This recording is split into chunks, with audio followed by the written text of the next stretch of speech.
paano nga ba mag-replace ng CISS ink cartridge kapag sira na ang inyong lumang cartridge.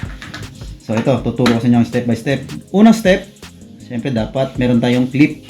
So saan ginagamit ang clip? Dito nyo po gagamitin yan. I-clip nyo tong tube na to.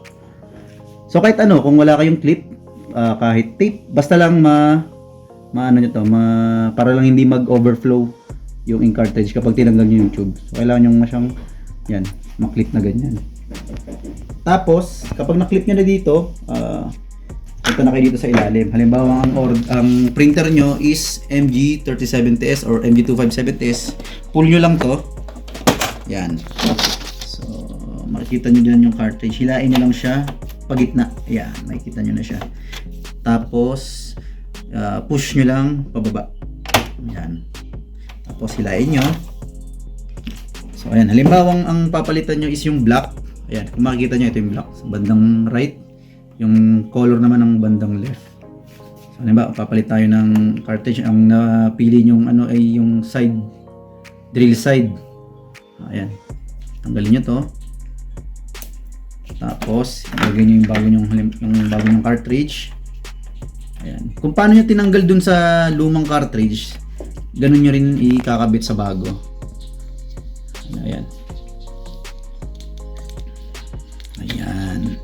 So dapat ganyan. Kaya make sure na titignan nyo muna kung ano yung design ng cartridge nyo.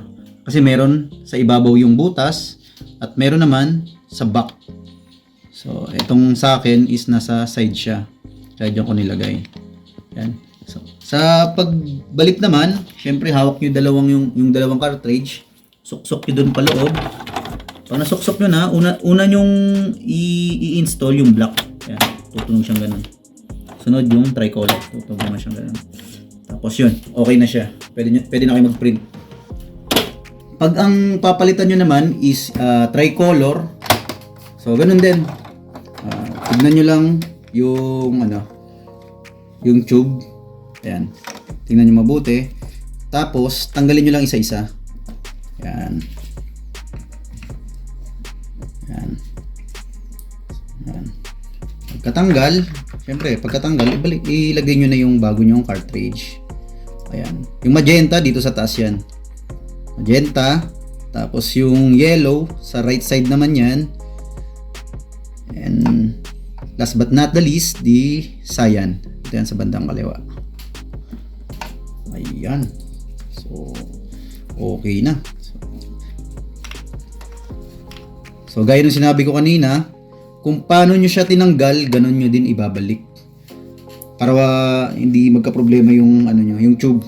Hindi siya sasabit or kung ano mang error ang lalabas sa printer nyo. Sa pagbalik, syempre ganun pa din. Unahin yung black, install, tapos pangalawa yung tricolor. Tapos i-check nyo na din ng pag ganyan kung sumasabit siya. Ayan. So ayan, okay na. Siyempre after nyo ma-install yung cartridge, remove nyo na yung clip natin para mag-flow ng maayos yung ink natin kapag nagpiprint tayo.